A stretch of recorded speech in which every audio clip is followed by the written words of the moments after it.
What's up guys, my name is Ace, and today we're going to be talking about field upgrades in Modern Warfare. As always with these videos, for my disclaimer, Activision did fly me out and put me up at a hotel so I could come and capture this gameplay early at the event in LA earlier this week. And like I said, today we're going to be talking about field upgrades in Modern Warfare, which have a lot of people concerned because they do look a lot like a specialist sort of ability. Now, to get ahead of a lot of the assumptions here with this whole specialist ability, there's a lot of people concerned about this. I'm somebody that generally despises specialists, especially in Black Ops 4. That is my number one gameplay-related complaint in Black Ops 4 is specialists, or at least a bunch of the specialists. So I'm definitely not a fan of specialist abilities, and when I first heard about these field upgrades, I was definitely a bit concerned. However, after seeing the descriptions of all of these and playing through the game, I really didn't see any issue whatsoever with the field upgrades that we currently have in the game.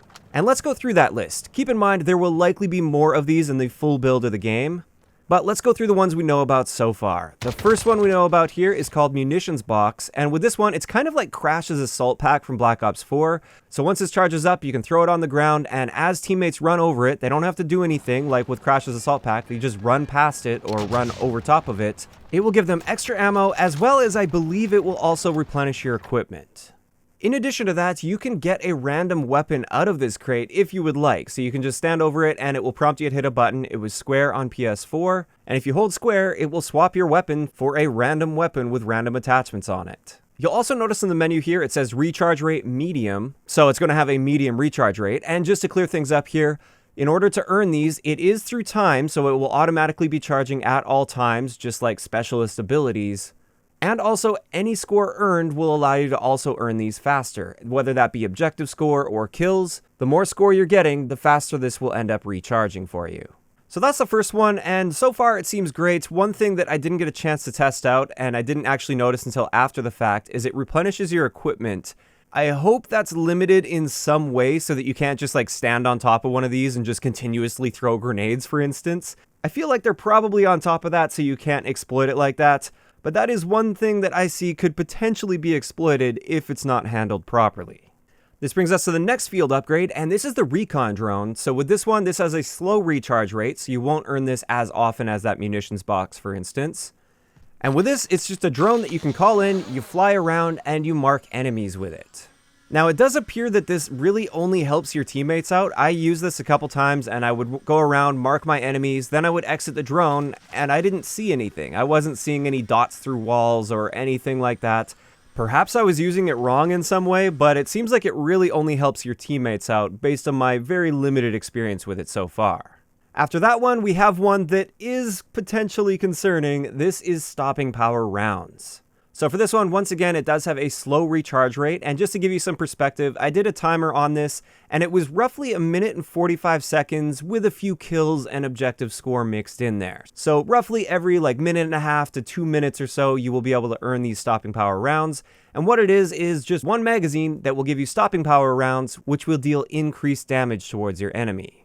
So what I noticed with this is if you fire a few rounds out of that magazine with the increased damage, and then you reload, the stopping power rounds will carry over into the next mag. So let's just say you're using a gun with a 30-round magazine. That will mean the next 30 bullets that come out of that gun, regardless of how many times you reload in between, those will be stopping power rounds. Now, out of all of these field upgrades we've seen so far, this is the only one that is concerning me a little bit. I think mainly just because I really don't like the inconsistent time to kill of having stopping power or not having stopping power. Or like in Black Ops 4, for instance, somebody having armor versus not having armor. I was really looking forward to everything returning back to a really consistent sort of time to kill. So this gun kills in this many bullets, period. When you add stopping power into the mix every once in a while like this, it does kind of throw that out the window. I really didn't notice this while I was playing as being a really big problem, but of course that is with limited playtime, and perhaps in the future we will end up disliking this. So for this one, I'm still a little bit skeptical, but it's not like it was completely game-breaking based on what I saw through my gameplay. Moving on to the next field upgrade, this is the trophy system. With this one, you get a fast recharge rate, so this will charge up consistently over and over and over again. And with this one, it's pretty straightforward if you played a lot of previous Call of Duty games. It's a piece of equipment you throw on the ground, and that will block any sort of equipment or projectiles that are thrown or launched out of a launcher. And the menu does state it will destroy up to 3 pieces of equipment or projectiles. For this one, I really like how they've implemented the trophy system. This is something that's going to consistently recharge over time. It doesn't take up your tactical equipment slot or anything, and I think this is great. I think this is a great way to handle trophy systems. Moving on to the next one, this is a tactical insertion, which we have seen in Call of Duty before. So with this, you drop this flare on the ground, and then that will be your next spawn point unless an enemy decides to destroy that. If they come across that flare, they can destroy it, so you no longer spawn there. Tactical insertion is something that I generally do not like in Call of Duty. I feel like it throws the entire concept of map control out the window, which is a really big deal for objective game modes. I do feel map control should be rewarded because you earn that map control. Having said that, with this being a field upgrade where it does have to recharge over time and it's not something that you just spawn with every single time you respawn, I'm a lot more open to this idea of a tactical insertion. Now, my opinion on this may change over time, but as far as I can tell so far, it seems like it's a decent way to handle tactical insertions if they are going to be in the game. And finally, this brings us to our last field upgrade that we had access to in the build that we played, and this is called Deployable Cover. So with this one, it is a portable, rapidly deployable ballistic cover. This one also has a fast recharge rate, and it does behave a lot like Torque's Barricade from Black Ops 4, however, you don't have the microwave effect coming off of that, which is the main thing that makes Torque's Barricade so frustrating. Now with this one, I didn't personally use it in my gameplay, but I did see what it looks like and everything. It's not a very high piece of cover. Also, like I said, no microwave coming out of it. It's really easy to just mantle over if you want to do that. And as a result, so far at least, I've got no problem with this whatsoever. I don't think this is going to be an issue. I have seen some people express their concern over this, and I do feel like that is mainly based on their experience with Torque in Black Ops 4 with his microwave shield that he can deploy. Honestly, I don't think this particular one is going to be a problem at all.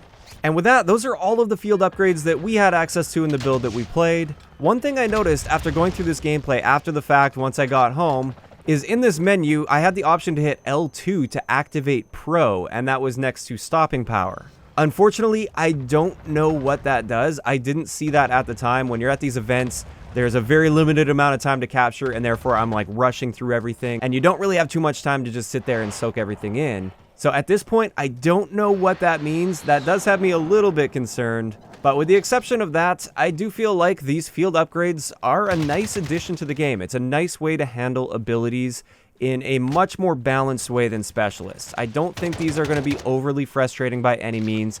Perhaps stopping power could end up being an issue, and perhaps that whole pro thing could end up being an issue. But so far, based on my experience as somebody that hates specialists, these field upgrades seem okay. Now, like I said, this is likely just a small set of the field upgrades that we will actually have access to when the game fully launches. And there's actually a lot of rumors going around that Dead Silence will end up being one of these field upgrades, because Dead Silence is not a perk in this game, and the developers have confirmed that Dead Silence will be in the game in some form. So a lot of the rumor and speculation is that Dead Silence will be one of these field orders, and therefore you won't have Dead Silence all the time. You'll have to actually earn it every once in a while, and then you activate it for likely a short duration of time. That one could definitely be interesting, especially with Search and Destroy. If that's the case for Search and Destroy, I think that's going to be a problem. For other game modes, I think it's kind of a neat concept. But my main concern there is definitely Search and Destroy, because if you don't have that option to have silent footsteps all the time, I feel like there's going to be a lot of people sitting in corners or just crouch walking everywhere. But with that, that's going to wrap it up for this video covering all of the field upgrades that we know about so far in Modern Warfare. As always, I'd like to know in the comment section below, what do you guys think about the looks of these field orders so far? Do you feel they will end up being a problem in the game and they're a bad addition? Or do you like the fact that they've been added to the game like this? Just let me know those thoughts in the comment section down below. If you enjoyed the video, a like rating is always appreciated. And don't forget to subscribe for more Modern Warfare content if you haven't already. I'll talk to you guys next time. Yeah.